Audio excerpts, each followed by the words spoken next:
कृषि विभाग, और चूंकि मैं गांव का रहने वाला हूं तो ग्रामीण विकास भी दे दिया, तो मेरे को किसानों के बीच में और गांव में रहने का मौका मिलेगा और मैं मन लगाकर बड़ा परिश्रम करके किसानों की, गांव के लोगों की सेवा करूंगा। किसानों की यदि बात की जाए तो एक बड़ा मुद्दा रहा है पिछले चुनावों में कर्ज माफी का। वो तो मुख्यमंत्री जी के स्तर का मामला है। ये कृषि विभाग का मैं तो मंत्री हूं, लेकिन जितनी भी केंद्र की कृषि से संबंधित योजनाएं हैं जो धीमी गति से चल रही थी, और जितनी भी राज्य की योजनाएं हैं, और विशेषकर गहलोत साहब ने कृषि बजट पेश किया था, तो उसमें कितना बजट का प्रावधान रखा वो देखेंगे और दोनों राज्यों की, केंद्र और राज्य की योजनाओं को मिलकर आगे बढ़ाएंगे।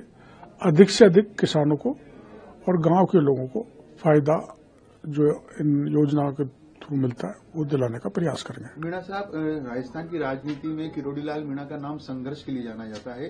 पिछली सरकार के कार्यकाल में जब कांग्रेस की सरकार थी तो सबसे ज्यादा आंदोलन करने का जो श्रेय था वो आपके पास ही था, सड़कों पर उतर के आम जनता की। मैं पिछले में नहीं, मैं तो 1978 से कर रहा हूं, और भैरू सिंह जी से प्रेरणा लेकर, और जनता के बीच में बना रहना, जनता की समस्याओं का समाधान करना, लोकतांत्रिक तरीके से आंदोलन करके सरकार के सामने पक्ष रखना और उनको मदद दिलाना, ये मेरे स्वभाव में है।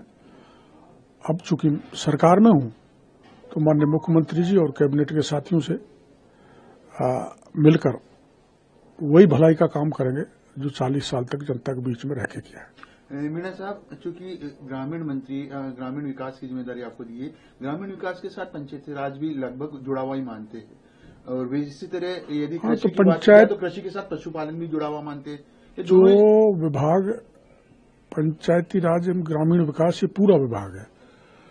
पंचायती राज माननीय मदन दिलावर जी को दिया है और ग्रामीण विकास मेरे को दिया है। दोनों मिलकर इसको आगे बढ़ाएंगे, पंचायती राज व्यवस्था को भी सुदृढ़ करेंगे और ग्रामीण विकास को भी तेज गति देंगे। इसी प्रकार से कृषि में एग्रीकल्चर मार्केटिंग एक दूसरे मंत्री को दी है, पशुपालन डेयरी भी, तो जिन जिन को भी दिया है मिलके कृषि के क्षेत्र में, पशुपालन के क्षेत्र में, एग्रीकल्चर मार्केटिंग के क्षेत्र में राजस्थान कैसे आगे बढ़ सकता है, क्योंकि ये जितने भी डिपार्टमेंट हैं वो सारे मंत्री मिलकर काम करेंगे। ये टीम इसीलिए बनाई है कि मेरे को कोई चीज किसी दूसरे विभाग की ज्यादा जानकारी है, जैसे स्वास्थ्य विभाग है तो स्वास्थ्य मंत्री के साथ शेयर करूंगा, वैसे मेरे विभाग में जो कुछ पूरे कमी कुछ रह गई है उनकी पूर्ति सहयोगी मंत्रियों के साथ मिलकर करेंगे।